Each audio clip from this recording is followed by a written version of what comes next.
All right, so this is the Audi A4 starter out of a B8, and in the factory configuration, it sits in this little dowel. I really need to buy a tripod for this kind of stuff. I'm doing this one-handed.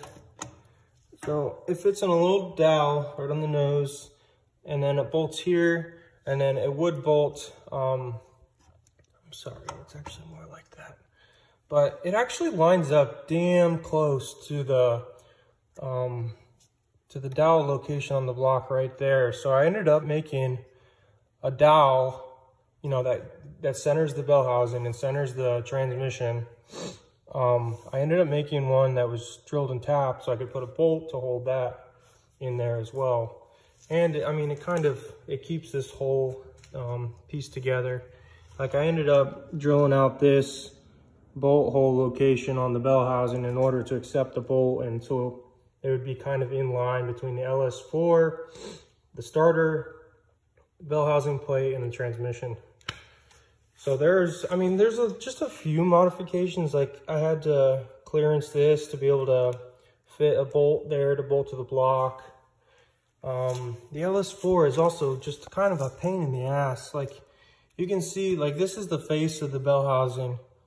And I'm sorry, this is the face of the bell housing. You can see, like, some of these bolt hole locations, I mean, they are put in there, but it's not drilled and tapped. So yeah, and this surface is not flush with this surface. So I really need to make some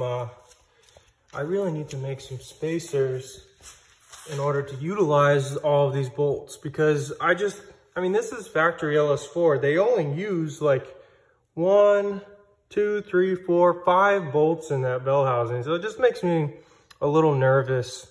So like I said, I ended up using or making a dowel that also is drill and tapped, and I need to adjust the spacing on this thing. As you can see, I put a little step on it, but it's not right. So I need to fill that gap. Maybe I can get a washer or something. But the other thing that I don't like it, but I did it because I needed to make it work. And I couldn't really, like, the LS4 has no provisions for a starter on the block because just like the Audi, the starter bolts the transmission. So I wanted to use the Audi factory starter, and it's roughly in the same location as the GM starter on the normal LSs, but it's so tight in here. So I did end up having to clearance the block. So really, if you look at a normal LS4 or normal LS, like a LS1, whatever, this ear for the starter is like right there. And the LS4 is even different then. It basically didn't even have that ear, and I couldn't use it even if I wanted to. So I ended up cutting this off.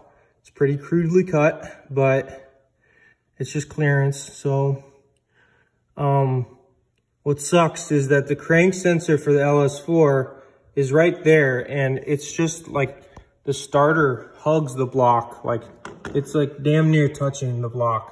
So it's pretty crude, but I clearanced the starter a little bit, and it pretty much looks like, I mean, it's like something like this on the LS4. So it clears, but it's real thin right in that area, and like I said, I don't like it. Not entirely sure what I want to do long term for the starter. So